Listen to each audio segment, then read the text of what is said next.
Hello दोस्तों, आप सभी को एच फॉर हिंदी एकेडमी में स्वागत है। आज से हम लोग हिंदी साहित्य का इतिहास जो सरस्वती पांडे गोविंद पांडे द्वारा लिखा गया बुक है इसको पढ़ेंगे। इस सीरीज का प्रथम क्लास है। धीरे धीरे इस बुक को ख़त्म करेंगे। यह जो क्लास है UGC net, JRF, TGT, PGT, PPSC, TRE 4 सभी के लिए इम्पोर्टेंट है, क्योंकि इस बुक में रामचंद्र शुक्ल, बच्चन सिंह, नगेंद्र सभी को मिलाकर बनाया गया है। इसलिए यह बुक एमसीक्यू की दृष्टि से काफ़ी महत्वपूर्ण है। इस बुक में मैं वही पढ़ाऊँगा जो इम्पोर्टेंट है। इम्पोर्टेंट वही है जो मैं हाईलाइट किया हूँ। ठीक, तो इस जो हाईलाइट किया गया है उसी पर ज़्यादा ध्यान दीजिएगा। और इसका पीडीएफ चाहिए तो डिस्क्रिप्शन में टेलीग्राम का चैनल रहेगा, उस टेलीग्राम से जुड़ सकते हैं और इस चैनल को सब्सक्राइब कर सकते हैं ताकि आगे आने वाले वीडियो को जल्द से जल्द मिले और मेरी तरह आप भी जेआरएफ नेट टीजीटी क्वालिफाई किए, क्योंकि मैं फर्स्ट ईयर अटेम्प्ट में जेआरएफ क्वालिफाई किया हूँ। तो आप लोग भी मेरे गाइडेंस में पढ़ सकते हैं। चलिए आज का पहला क्लास स्टार्ट करते हैं, जिसमें हिंदी साहित्य लेखन की परंपरा के बारे में पढ़ेंगे। जो हिंदी साहित्य इतिहास हम लोग पढ़ते हैं उसको लिखने का सर्वप्रथम प्रयास किया था कौन? गार्सदा तारसी ने, जो फ्रेंच विद्वान था। फ्रेंच विद्वान ने हिंदी साहित्य इतिहास लेखन की सबसे पहला प्रयास किया था गार्सदा तारसी में। कौन सा भाषा में अपना पुस्तक लिखे थे? फ्रेंच भाषा में। इस पुस्तक का नाम था इस्तवार द ला लिटरेचर एंड ये हिंदुस्तानी। यह जो पुस्तक था पहले दो भाग में विभक्त था।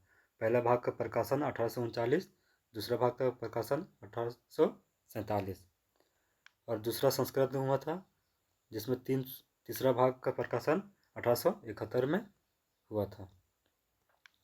इसमें से हिंदी और उर्दू अनेक कवियों को लिखा गया है। किस क्रम में रखा गया है? वर्णानुक्रम क्रम में, जिसमें से कुल 738 कवि है। 738 कवि में 72 कवि हिंदी का है और शेष कवि उर्दू का है।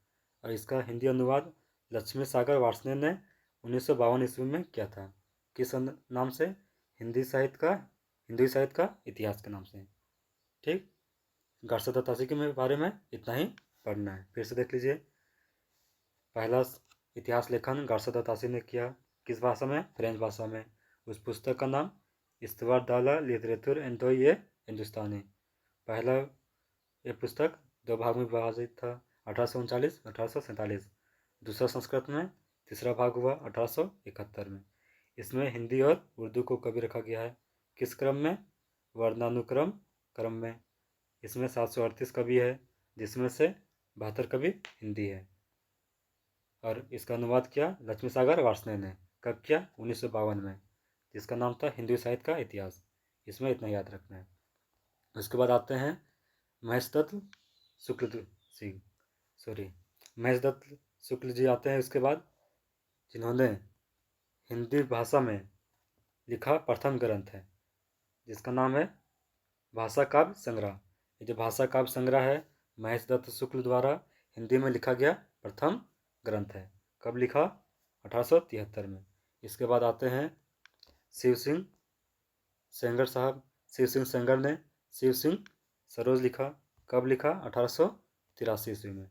1883 ईस्वी में लिखे, जिसमें से 838 कवि है। जो शिव सिंह सरोज है उसको हिंदी का प्रस्थान बिंदु माना जाता है। उसके बाद आते हैं ग्रियर्सन साहब। ग्रियर्सन साहब ने 1888 ईस्वी में the Asiatic Society of Bengal की पत्रिका के विशेषांक के रूप में the modern vernacular literature of Hindustan लिखा। यह जो पुस्तक है वो 11 भाग में विभाजित है। ठीक, इसमें काल का विभाजन का प्रथम प्रयास किया गया है, जिसमें ग्रियर्सन का जो बुक है इसमें काल का विभाजन किया गया है। जो ग्रियर्सन द्वारा बुक है लिखा गया बुक, इसको सच्चे अर्थों में हिंदी का पहला इतिहास ग्रंथ माना जाता है। हिंदी का पहला इतिहास तो महेश दत्त शुक्ल का है, लेकिन अगर सच्चे अर्थों में बोला गया तो ग्रियर्सन का, जिसमें से 952 कवि रखा गया है। इसका अनुवाद किया था किशोरीलाल गुप्त में। किस नाम से? हिंदी साहित्य का प्रथम इतिहास के रूप में, जो 1957 में किया, जिसमें गिरियर्सन साहब ने कालक्रम अनुसार वर्गीकरण किया। उसके बाद आते हैं जो गिरियर्सन साहब है, इन्होंने ही भक्ति काल को स्वर्ण युग माना है। जो किस भक्ति काल को स्वर्ण युग माना है ये तो सबको जानते हैं, लेकिन कब कब का समय है? 16वीं से 17वीं शताब्दी। ठीक है, इसको ध्यान रखना है। उसके बाद आते हैं मिसबंधु साहब। मिसबंधु विनोद लिखे हैं। जो मिसबंधु, इनमें ये सब 3 भाई थे। कौन कौन भाई थे? गणेश बिहारी, श्याम बिहारी और सुखदेव बिहारी। तीनों ने मिलकर मिसबंधु विनोद नामक इतिहास ग्रंथ की रचना की, जो 4 भाग में विभक्त है। पहला 3 भाग 1913 और चौथा भाग 1934 में, जिसमें से 4591 कवि का जीवन वृत्त वर्णित है। अगर 5000 भी आ जाएगा तो मिसबंधु विनोद को ही टिक लगाएंगे, 5000 कवि। फिर आ जाते हैं हमारे रामचंद्र शुक्ल साहब। रामचंद्र शुक्ल ने जो अपना इतिहास लिखा है, हिंदी साहित्य का इतिहास, इसका पूर्व नाम था हिंदी साहित्य का विकास, जो कहाँ से छपा था? नागरिक प्रचारणी सभा द्वारा हिंदी शब्द सागर की भूमिका के रूप में 1929 में छपा, जिसमें 1000 कवियों और लेखकों को शामिल किया गया है। जो रामचंद्र शुक्ल साहब है, जो अपने इतिहास में बड़ा कवि वृत्त संग्रह को नाम दिया है। तो किसका क्या नाम दिया है उसके बारे में पढ़ेंगे। जैसे शिव सिंह सेंगर है, उसके इतिहास को कवि वृत्त संग्रह बोला है। गिरियर्सन के इतिहास को बड़ा कवि वृत्त बोला है, और मिसबंधु के इतिहास को बड़ा भारी कवि वृत्त संग्रह कहा है। ये प्रश्न इंपॉर्टेंट है, इसको याद रखिएगा। और रामचंद्र शुक्ल का हिंदी साहित्य के इतिहास के बारे में एक परिभाषा है कि प्रत्येक देश का साहित्य वहाँ के जनता की संचित प्रतिबिंब होता है, यानी कि जिस प्रकार जनता होता है उसी प्रकार साहित्य होता है। तब यह निश्चित किया जाता है कि जनता की चित्तवृत्ति के परिवर्तन के साथ साथ साहित्य के स्वरूप में भी परिवर्तन होता है, यानी कि जिस प्रकार जनता का चित्तवृत्ति सोच समझ परिवर्तन होगा उसी प्रकार साहित्य में भी परिवर्तन होगा। आदि से अंत तक इन्हीं चित्तवृत्तियों की परंपरा को परखते हुए साहित्य परंपरा के साथ उसका सामंजस्य दिखाना ही हिंदी साहित्य का इतिहास है, यानी कि दोनों को सामंजस्य दिखा दिए वह हिंदी साहित्य का इतिहास है। और ये जो जनता की चित्तवृत्ति है, कौन कौन सा चित्तवृत्ति है? राजनीतिक, सामाजिक, सांप्रदायिक और धार्मिक, यही परिस्थिति के अनुसार बदलता है। ठीक है, ये भी इम्पोर्टेंट है। जो जो हाईलाइट किया है वही इम्पोर्टेंट है। ठीक, उसी को विशेष रूप से ध्यान दीजिएगा। जो रामचंद्र शुक्ल का है, इसका इतिहास दृष्टिकोण कैसा है? विकासवादी और वैज्ञानिक दृष्टिकोण है, जिसमें 900 वर्षों और 1000 लेखकों को शुक्ल ने काल विभाजन के रूप में रखा है। जो 4 विभाजन किया है शुक्ल ने, आदिकाल, भक्ति काल, रीतिकाल, आधुनिक काल, इसमें से 900 वर्षों का इतिहास लिखा है और 1000 लेखकों को। उसके बाद रामचंद्र शुक्ल ने अपने इतिहास में साहित्यकारों की जन्म वृत्ति के स्थान पर उनकी रचनाओं को मूल्यांकन की प्रमुखता को ध्यान मूल्यांकन किया है।